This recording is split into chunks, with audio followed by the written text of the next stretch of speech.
What is morally wrong can never be advantageous, even when it enables you to make some gain that you believe to be to your advantage. The mere act of believing that some wrongful course of action constitutes an advantage is pernicious. And this week's opening quote comes from Marcus Tullius Cicero. Welcome to Surviving the Matrix, ladies and gentlemen. My name is Maxwell Egan. It's a pleasure to be with you once again, and I will be your host for the next hour. And here we are, folks, another week on the roller coaster ride that is the world according to Donald Trump. It certainly has been an interesting week. It's been an interesting 2 weeks. The first week was interesting enough, but the second week has been even more interesting. The massive protests that erupted directly after I did the show last week at the airports when Donald Trump brought in his new screening procedures at airports for 7 countries. The 7 countries that the United States has been going and bombing and decimating and carrying out unbridled acts of terrorism against for the last few years, of course. These are the ones that have been banned, although not all of the countries have been subject to American terrorism. Iran has not yet been subject to American terrorism. Somalia certainly has. Not many people realize that America is at war with Somalia. And think about that, folks. America, the superpower, is at war with Somalia. I mean, what was the threat? Were Somalians standing on the shore of Africa throwing beans at the United States from a distance, and so the United States thought that there was a need to go in and bomb them or something? I mean, I can't really figure out what the threat that Somalia poses to the United States is. But anyway, it's just another one of these wars that the United States seems to like fighting. It's probably like the threat that Yemen poses to the United States, which is why the United States is in Yemen, bombing the Yemenis, the poorest nation in the Middle East. Of course, they're in bombing the Yemenis because of Al-Qaeda terrorists, they say, and they're helping Saudi Arabia to do it when they claimed that the so-called Al-Qaeda terrorists who carried out the 9/11 attacks come from Saudi Arabia. And so they're helping Saudi Arabia, who provided those Al-Qaeda terrorists, wipe out the poorest nation in the Middle East because of Al-Qaeda terrorists. It all makes perfect sense, of course, folks. Just don't think about it. No need to concern yourself with these matters of state because Donald Trump is going to provide a new car factory for you to work in, so it's all good. He's going to get everybody off welfare, whether you like it or not. You're going to get a job in a factory or building roads or whatever else he can create to make sure that he gets the country up to 100% employment. There's just too much welfare being handed out, so we've got to cut back on welfare, and that's just the way it is. So you've got to get out there and get working, folks. It doesn't matter if you're a little bit sick. Donald can find a job for you somewhere. And of course, he's extremely concerned about the rule of law and how law is simply not being enforced in the United States. The police simply aren't doing their job, folks. They're not enforcing the laws enough. They've been far too kind and fluffy and soft on the people, and so of course you're going to have much more police with much wider powers to make sure nobody steps outside the line and everything's good, and you'll have a wall on your southern border to keep you all nice and safe and nice and cozy, and it's all going to be very wonderful. Now, I did say last week that I was expecting him to go all out to provoke the Muslim world as much as he can, and he certainly seems to be doing that. Within hours of doing that show, he brought in this visa restriction and these massive inconveniences for 7 nations, all Muslim nations, of course, and he will say, oh, there's 44 other nations that have Muslims in them that we haven't done this to, and we've actually done it to protect the American people. But it's not done to protect the American people, folks. It's done to inflame the Muslim world, to provoke the Muslim world, and also to inflame the people at home, to promote division, to create division.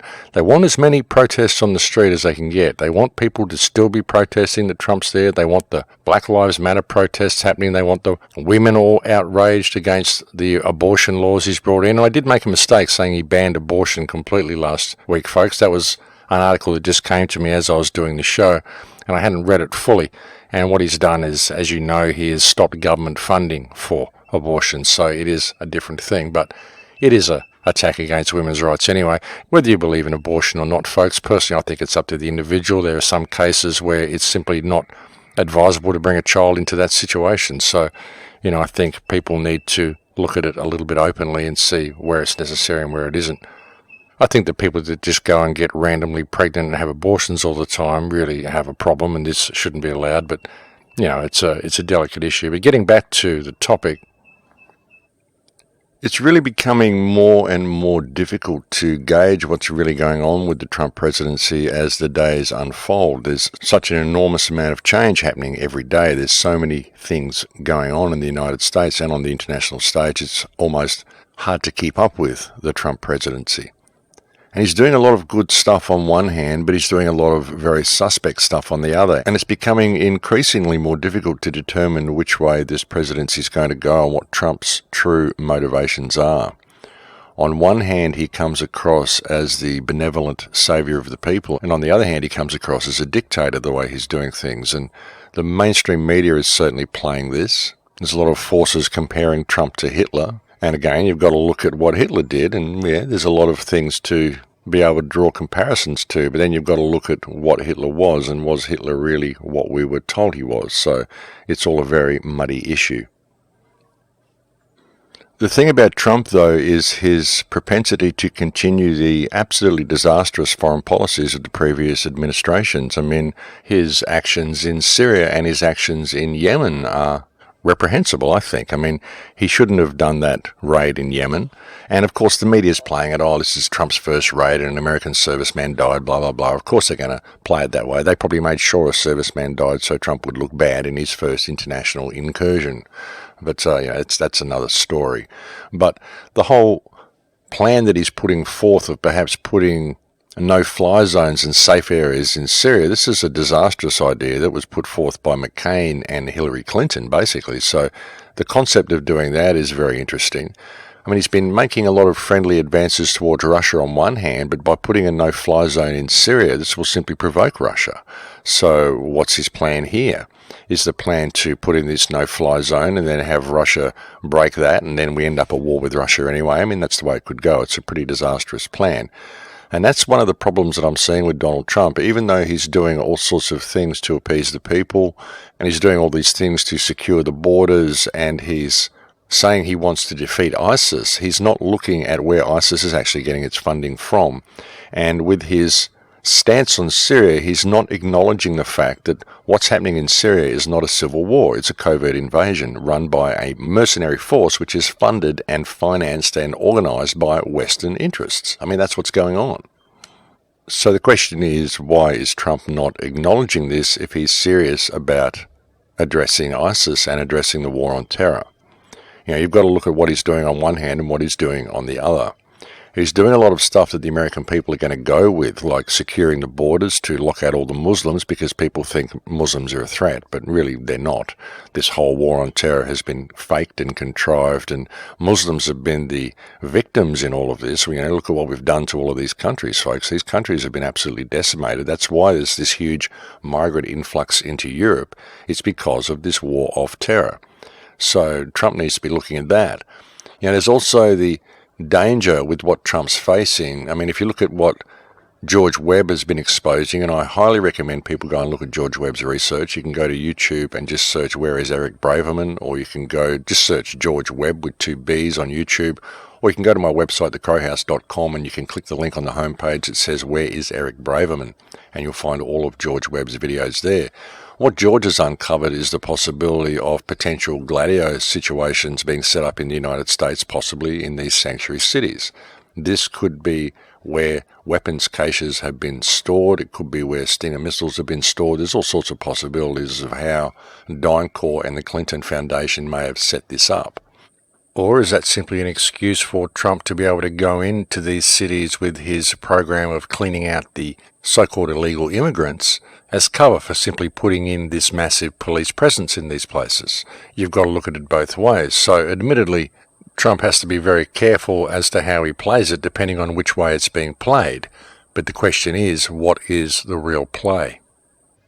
So Trump's got to be very careful with what he does, but why not just announce this? Why not just announce that we've discovered there is a cancer in the American judicial system, there's a cancer in the American political system, and that cancer is DynCorp and the Clinton Foundation, and make it public knowledge that there is a danger of this happening? I mean, I don't think it would cause public panic. I think the country is in a state that they would actually rally behind this move and they would become aware of what's actually going on. I mean, Trump's doing a lot of good stuff on the surface, but he's doing a lot of bad stuff underneath it.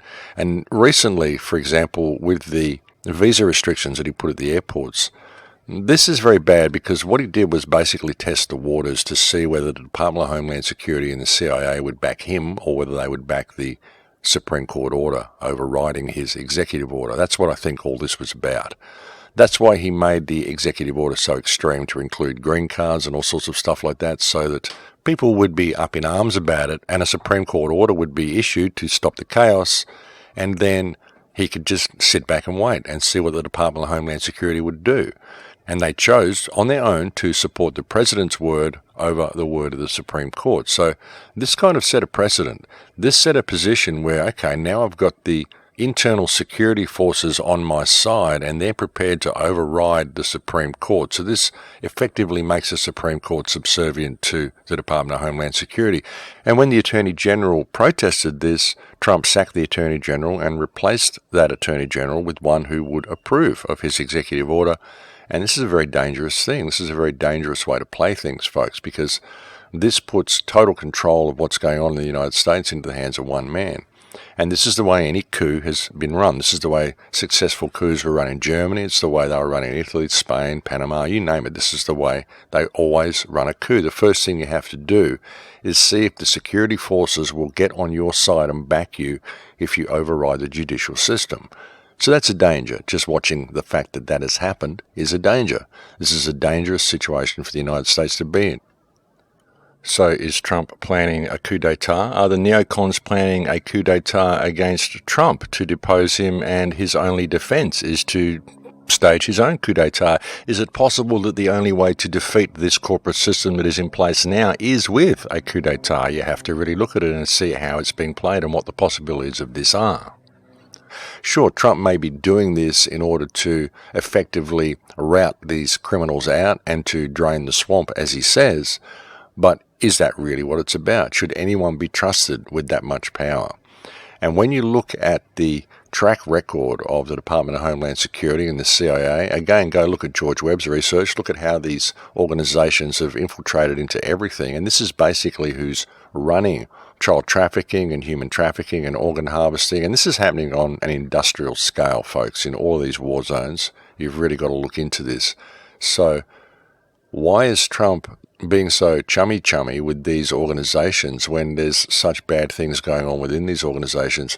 And it's very concerning that he has one of the CEOs of DynCorp, or even possibly one of the owners of DynCorp, as one of his personal advisors. This is very, very concerning, folks. So admittedly, it's being played both ways, and there are competing factions vying for power here, and Trump has to be very careful in what he does.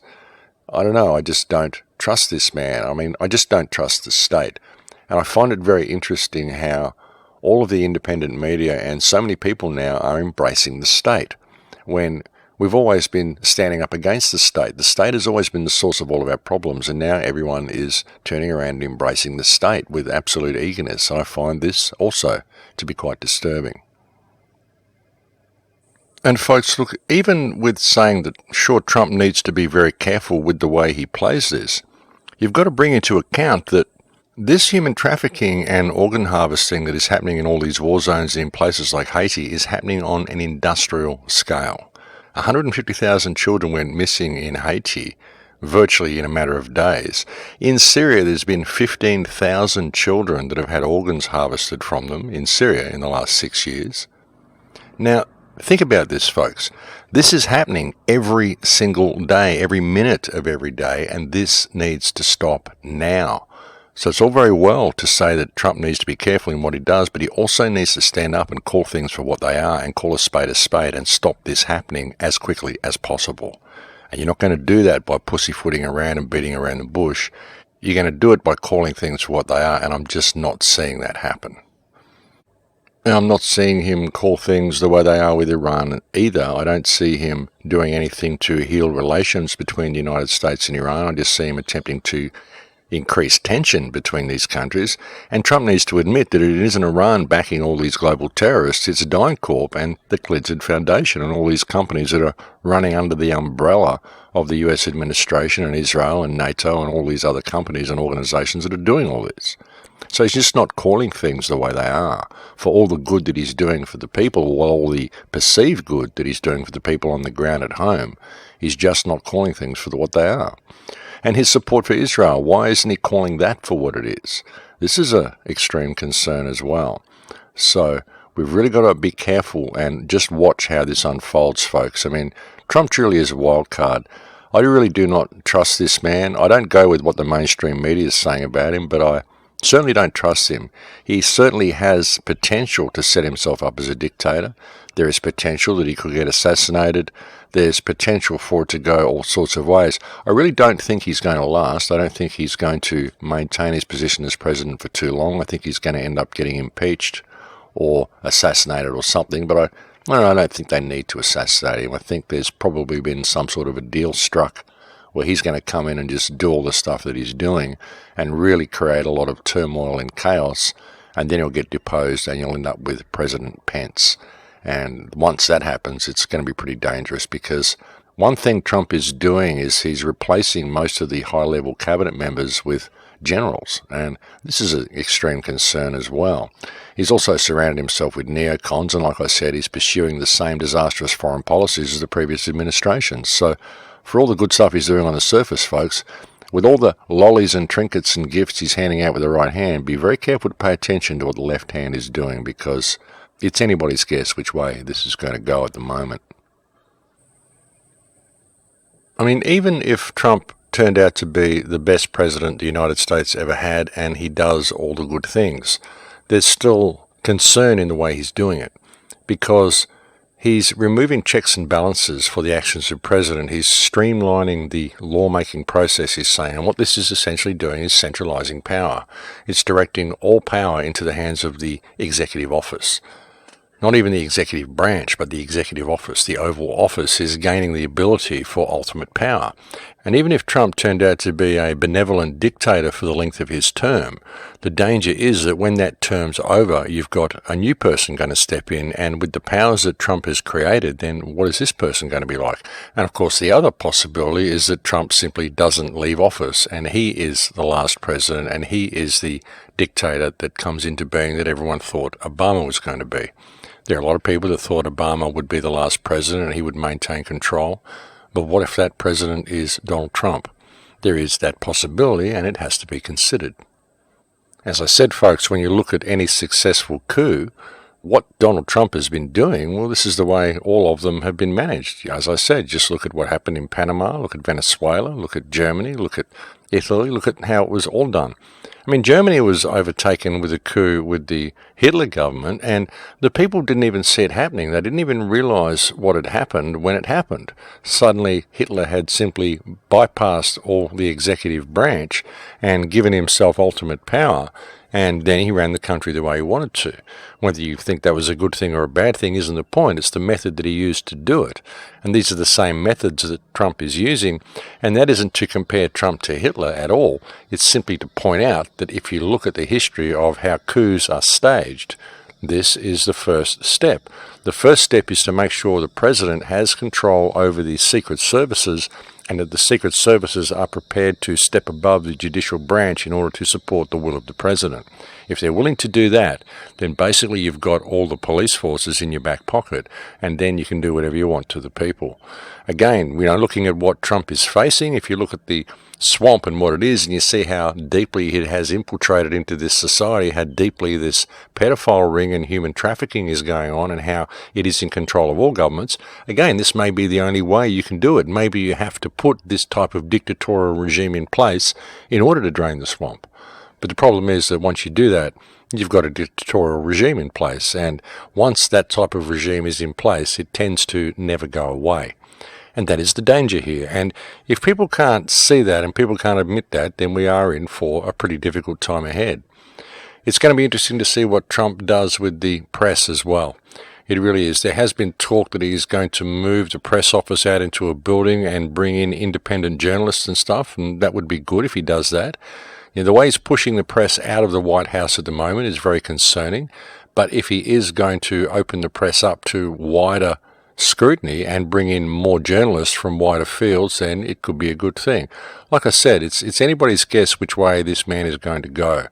You really can't keep up with it. It sort of changes every day, the playing field, so quickly with Donald Trump. There's been so many executive orders come in and so much upheaval, and you just never know which way it's going to go. So it's hard to even keep up to date with information bringing to you on the shows. I mean, God knows what is done today that I haven't taken into account for this show, because it is an ongoing thing every day. Very, very interesting presidency, folks. Very interesting. And certainly a roller coaster ride. But I just think people need to be careful through all of it. I really do. There's a lot of danger of thinking that this man is the savior.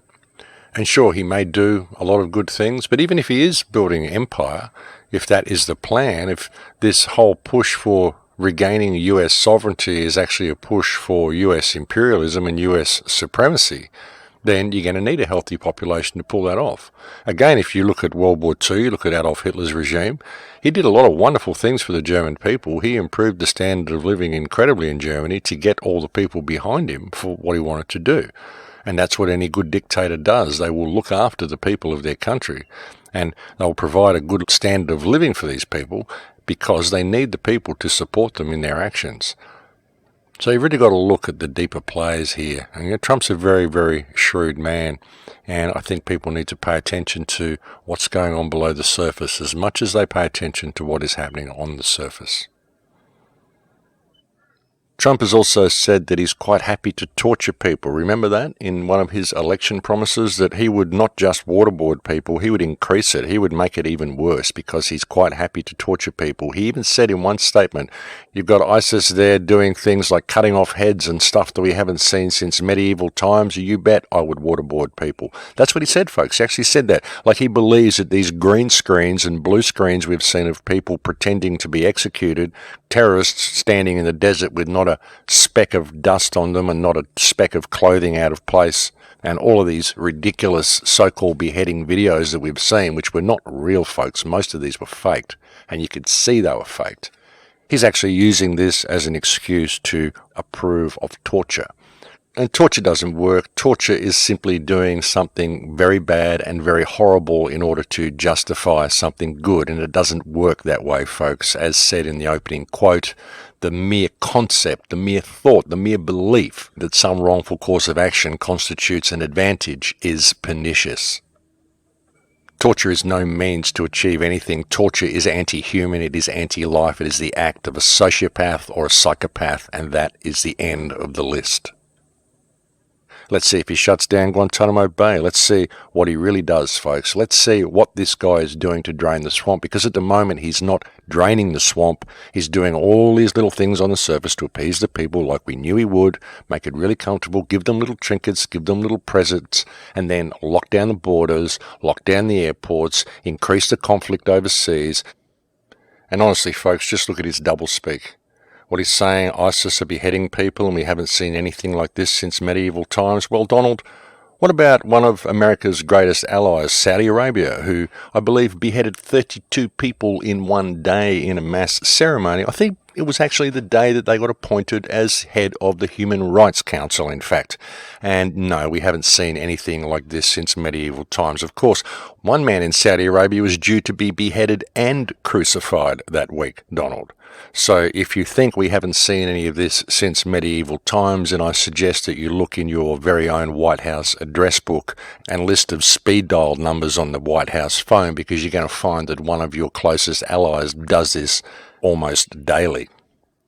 And not to insurgents or people that they're fighting for any type of religious cause or anything like that. They simply do it by matter of course to anybody who protests the government. So enough of your haven't seen it since medieval times rubbish, Donald. I think that you're really putting out a smokescreen for people with that one, and I think you should, as I said, look a little bit closer into your backyard. All the world is indeed a stage, folks, and we are really in for a ride with this Trump presidency. But folks, ultimately, it may not yet be proven to be the case, but there is a real potential here that the new boss is the same as the old boss. only a lot more audacious than the old boss and a lot more deceptive than the old boss. And he's going to lock you down with a big smile on his face while he increases global tension and does everything he can to support the currently moving agenda. Just more of the same. And as I keep saying, folks, buckle up because you ain't seen nothing yet. It's going to escalate a lot more, a lot quicker.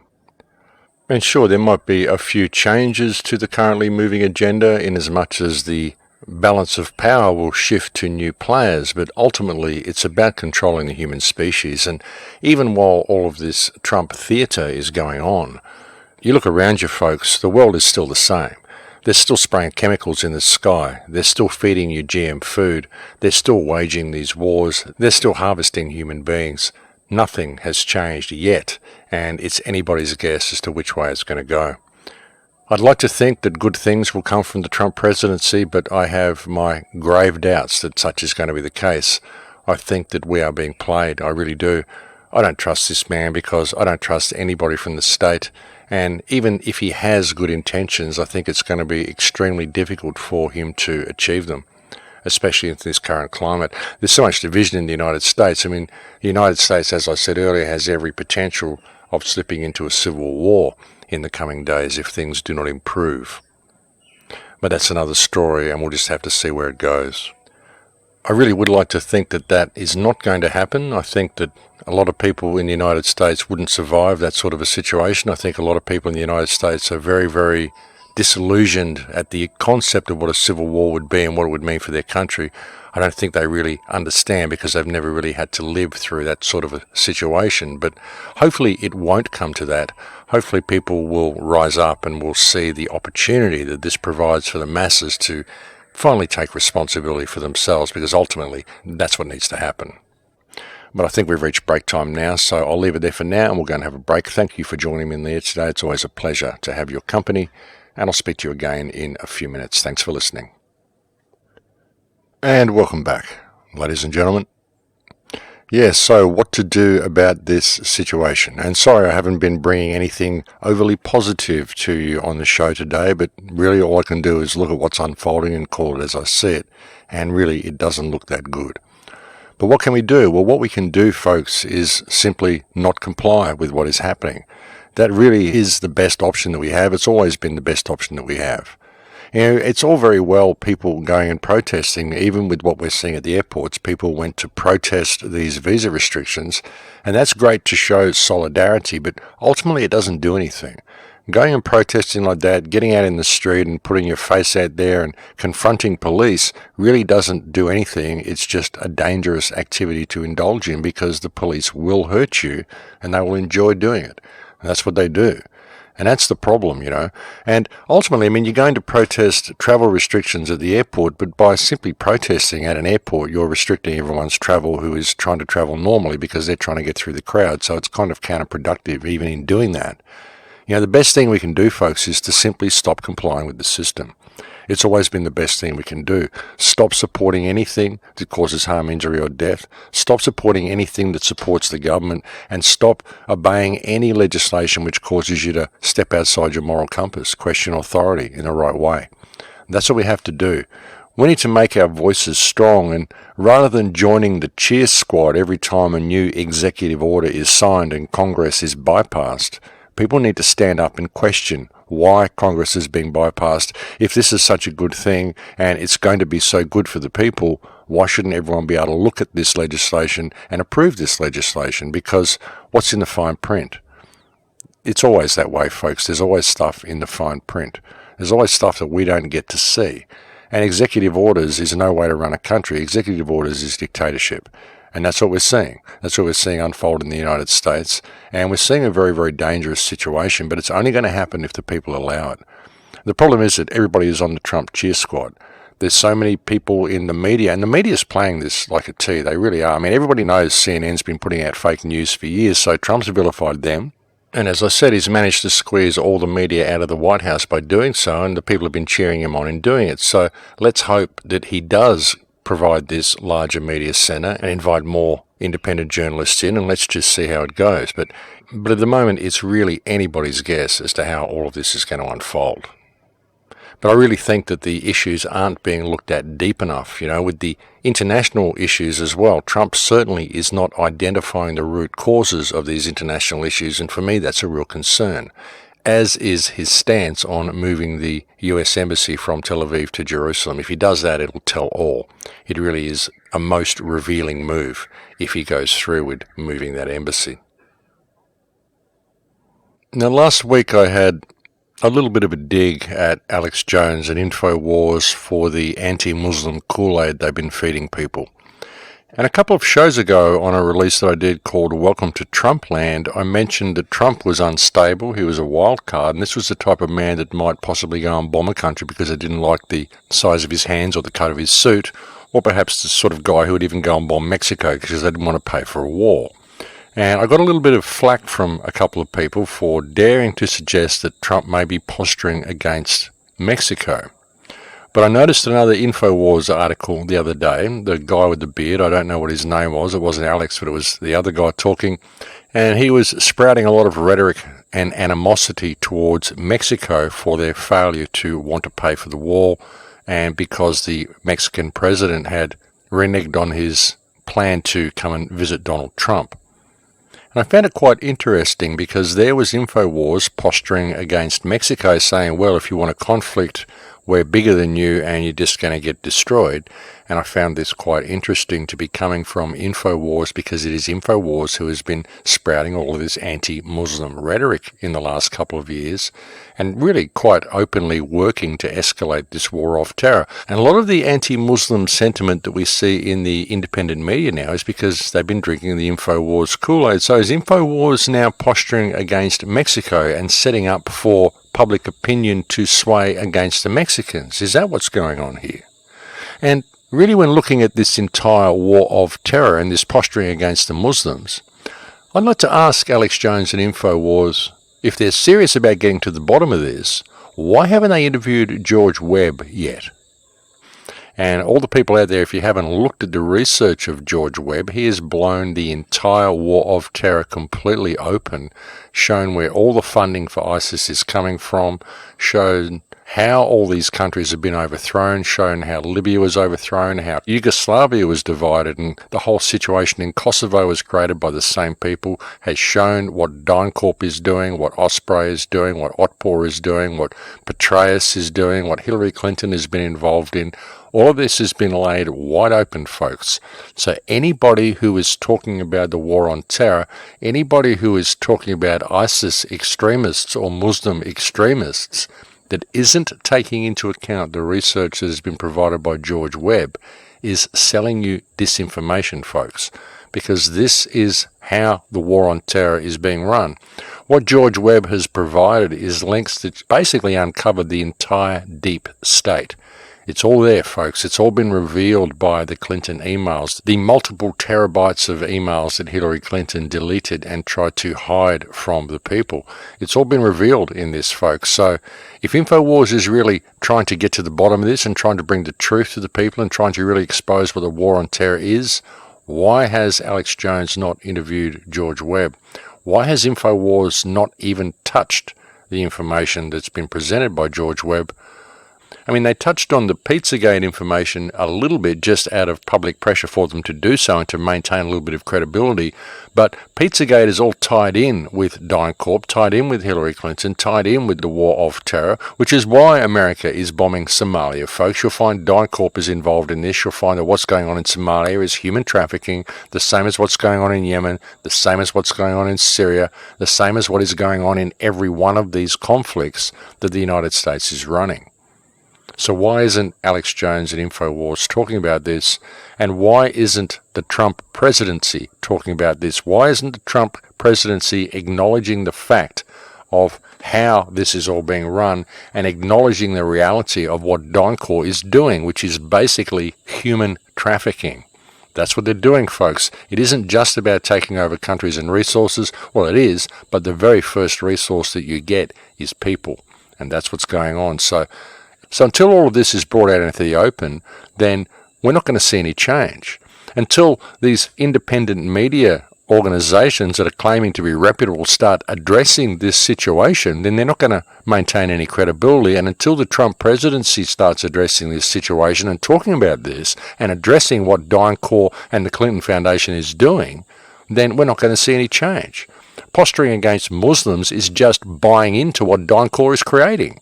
So why is he doing this? If you think this man is actually going to bring about change and he's still buying into this whole concept of Islamic extremists, then you know he's lying, you know he's a player. And that is the pure and simple fact of the matter. And it's the same with any independent media outlet that isn't talking about this issue or hasn't touched on this issue. It's as simple as that.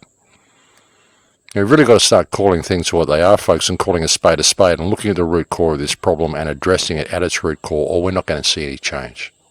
That's the way it goes. That's reality.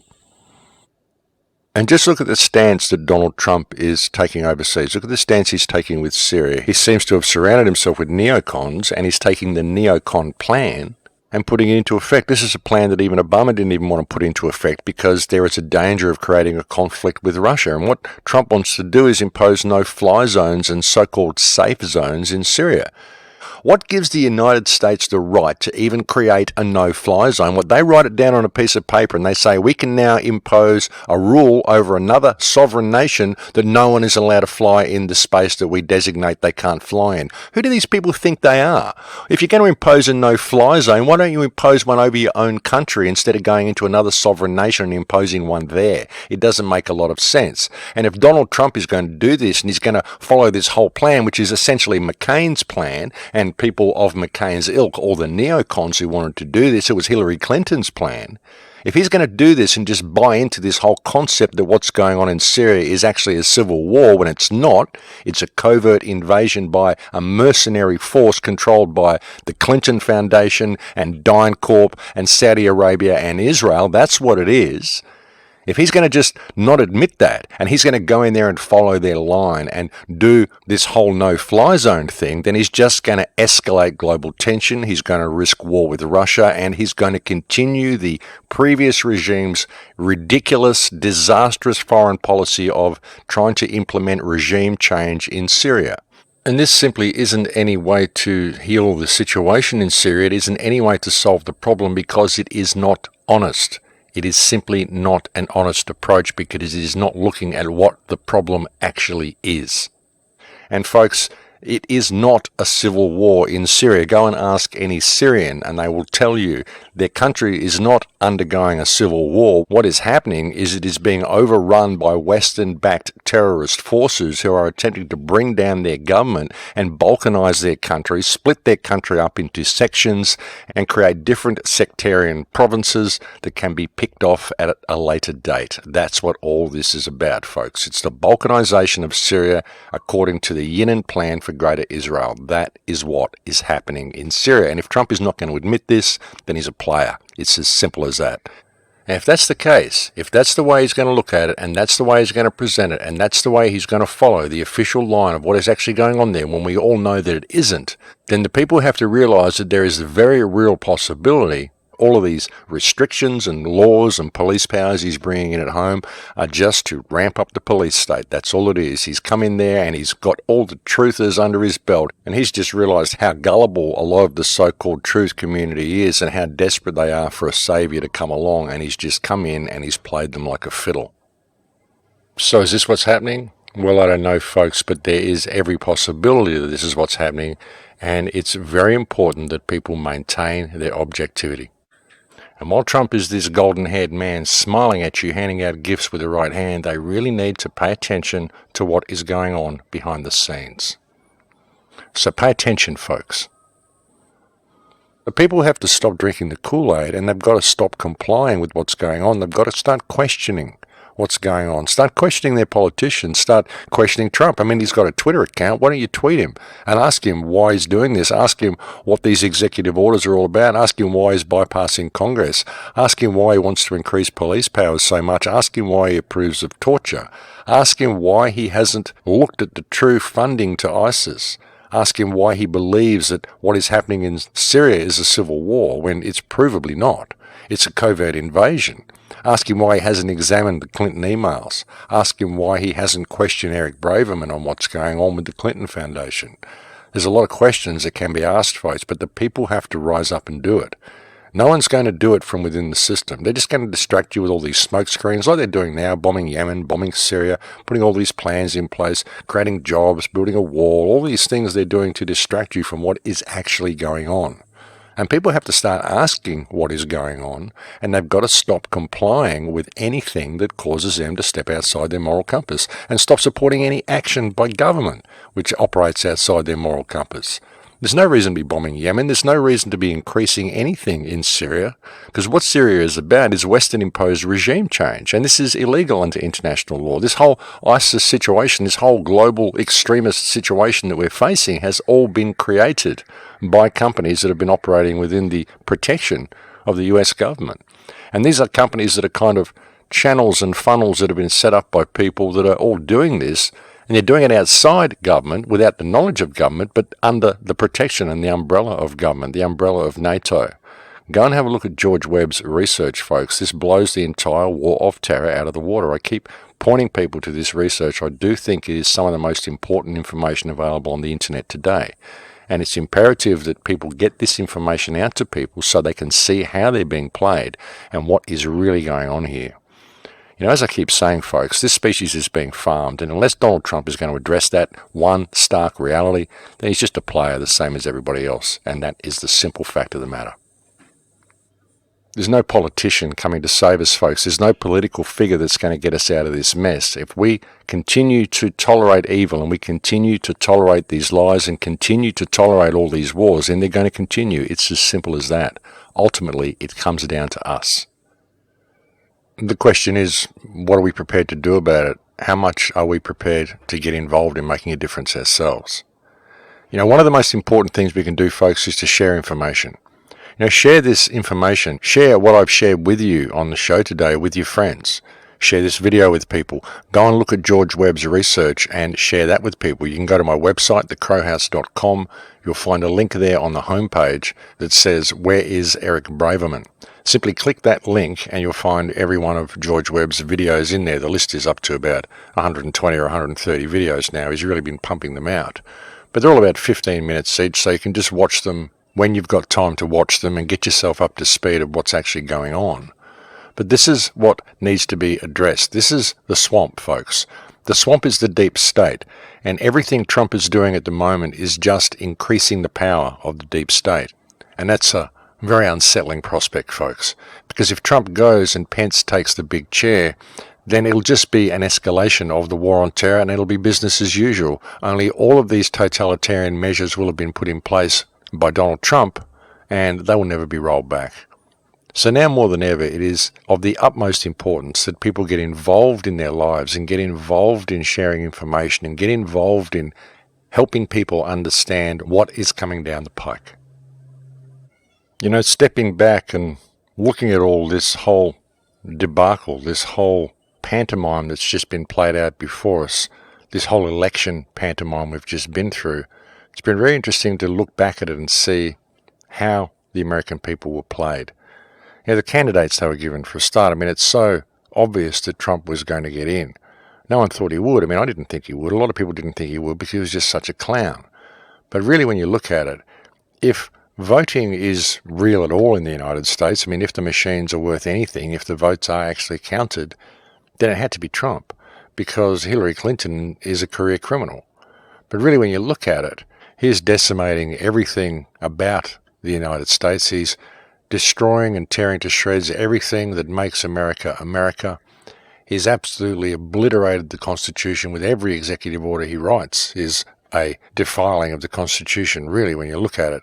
All of this is basically taking a dictatorial stance and saying, my word goes. That's what executive orders are. Presidential memorandums or whatever other name they give them. You know, it's the same sort of ideology as any other fascist regime that has thought, we will protect the people by making them uniform and by putting lots and lots of police and guards and walls around them so that no bad guys can get to them. And we'll create a perfect nanny state. And if they don't do what they're told, then we'll know they're a dissenter. We'll know there's someone who's trying to cause harm, and they will be removed and eliminated. You can see where it's all going, folks. Trump has the potential to be one of the worst tyrants in the world with one of the largest military machines in the world behind him. And that's a very disturbing prospect as well. Does he intend to do that, or does he intend to be the saviour that the people think he is? Well, we're just going to have to wait and see how it unfolds. But like I'm saying, folks, it's not really the problem of what he's doing to clean up the swamp. It's the methodology that he's using to do it, because all of the methodology is processes which are far outside what the United States stands for and is supposed to be. And folks, he's able to do this through all the previous executive orders that have been enacted by all of the previous puppets. That's the way it goes. I mentioned this a couple of shows ago as well, that he didn't really need to bring in any more executive orders because everything was there for him to simply bring them online and start ruling with an iron fist straight away. And that's virtually what he's done. And as I said earlier, this is what he's done with this airport scenario. He's kind of tested the waters, and he's pushed the Department of Homeland Security to actually override the Supreme Court, and they've done it, and they've gotten away with it. But you look at it, folks, remember the report about all of the top-level members of Cabinet resigning? Well, it appears that they didn't actually resign. It appears that they were purged. They were all fired. So, as Donald Trump has been enacting all of these executive orders, none of the heads of the department have been around to protest any of them. If the heads of these departments were in place, there's a very good chance that they would have protested these orders, but there's been no one there to do it. Trump has only had himself and some of his top inner circle around him as he's put all of these executive orders into place. He's really ramping up the laws, he's ramping up the police state, he's putting a wall around your country. You know, it's anybody's guess as to how this is going to play out, but it's looking very, very dangerous, folks. And again, the biggest danger that people face comes from the order followers, the police, the military, all these people who believe they have authority by simply following the orders of others. They do it because it gives them power over the little people, power over others, and they can say anybody who disagrees with what I say is a criminal, and it's ridiculous, folks. It's the order followers that are really the problem that the United States faces. So you've got to get unified, folks. You people have really got to get unified, and you've got to start finding a way of sharing information with people and creating some sort of groundswell. And you're not going to do it by marching in the street. These protests aren't going to get anywhere. You've got to withdraw support from the system, folks. You've got to start talking to people and withdraw support from the system in every way that you can, and refuse to comply with legislation which causes you to step outside your moral compass. But the most important thing is for the order followers to start doing this. Order followers have to stop following orders if the orders cause them to step outside their moral compass. That's where it's all going to come down to the wire, is with those who wear the uniforms and how prepared they are to brutalize other people simply because the government tells them to do it. Now, hopefully there's some patriots in amongst the American judicial system. Hopefully there's some patriots in amongst the police who can see what's coming. But without public pressure, it's not going to happen. People have to stop rolling over on command. They have to stop doing what they're told. They've got to start making noise about it, but making noise about it in the right way. Not going and shouting in the street and just getting themselves in trouble. You know, voting with your wallet, voting with your non-compliance, voting by removing yourself from anything or any industry which is causing harm, and just not participating in their system. It is so important for people to do this. But make noise, write letters, go to see people, have meetings, form action groups in your community. Join the Full Circle Project and find people in your community that want to form an action group and get involved on the ground. This is the most important thing you can do. You've got to get involved in your own life, or someone else is going to control it for you. But we've got to really step back and see what's going on, because now is the time of great opportunity. Now is the time that it's all coming to a head, and we knew it would. We knew it was going to come to a head with the Trump presidency. We knew it was going to go either one way or the other, and it's not looking favourable, folks. It's really not. Look behind the scenes and see what's happening. Don't trust this man. Trust yourself. Trust your own heart, and trust in your own ability to make a change in the world, because we can all do this. That's what we came here to do. I just think we've forgotten that a little bit. Many people seem to have forgotten it. Many people have forgotten the power that they hold. But it is there. All you have to do is realize it. Realize the power that you have. Realize the perfection of yourself, and realize that you're here to make a difference. Everybody in this existence counts for something, and you included. And this includes all the people that we're destroying in all these wars, all the people that are being bombed in Yemen. They all have worth, they all have value. All the children that are being harvested by DynCorp and the Clinton Foundation. All the stuff that is circulating regarding Pizzagate, all this stuff is true, folks. The human race is being farmed. There is massive tragedy going on in this world, and Donald Trump is simply offering you a smokescreen. I keep saying it, folks, but all the world is a stage, and this has been really one of the most elaborate plays I've seen them make. So we're getting very close to the end of this show here again, ladies and gentlemen. As I've been mentioning a little bit lately, I'm going on tour next week. I actually leave on Wednesday, so I'm not going to be bringing you a show next week. You may get one the week after, but you certainly won't get one next week because I'm going to be traveling. And I'm speaking in a whole bunch of places around the world, and this is going to be the last tour that I do for quite a while, maybe even the last tour. I'm just getting a little old to keep traveling in economy class, folks. It really is not good for the health. And the miles have just been really getting to me. So this is going to be the last tour that I do until further notice, if I do one again at all. So if you've ever wanted to come and say hi, now is the time for you to do it. And the places I'm speaking will be at the Acapulco conference in Acapulco, Mexico. I'm speaking there. I think the conference goes from the 24th to the 28th or something like that. You can go and check the website, anacapulco.com. And if you do want to come to Acapulco, you can go to the website and you can buy a ticket and you can use the code word MATRIX and you will receive a discount on that ticket. I also have a series of workshops happening in Hawaii throughout March. These will be combo workshops and just general chats and get-togethers. And this is happening at Earthsong. And you can go to the website, which is either earthsong.com or earthsong.org, and you can find the details for that. I will post a banner on my website for that sometime in the next week, so you can check there as well. I'm also speaking at the Free Your Mind conference in Philadelphia on April 7th to 9th, and you can go to the Free Your Mind conference and you can get a ticket for that, and you can use the code word IGAN, I-G-A-N, and that will get you a discount with that. And these are both really good gigs, folks, so I do urge you to come along to these two gigs. And as I said, this will be the last tour that I do of the United States for quite a while.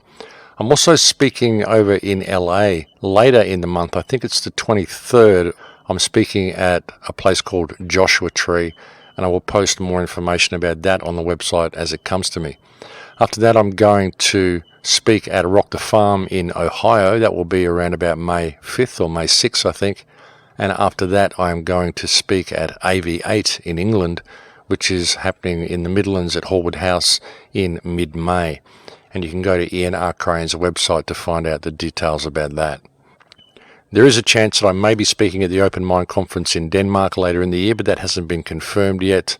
And I think I've actually got a gig in Ireland somewhere in there as well, possibly after England. And this will be the last series of talks that I do for a while, folks. After that, I do intend to come home and have a little bit of time off and hopefully get these films finished that I wanted to get finished during this break, but it just didn't happen.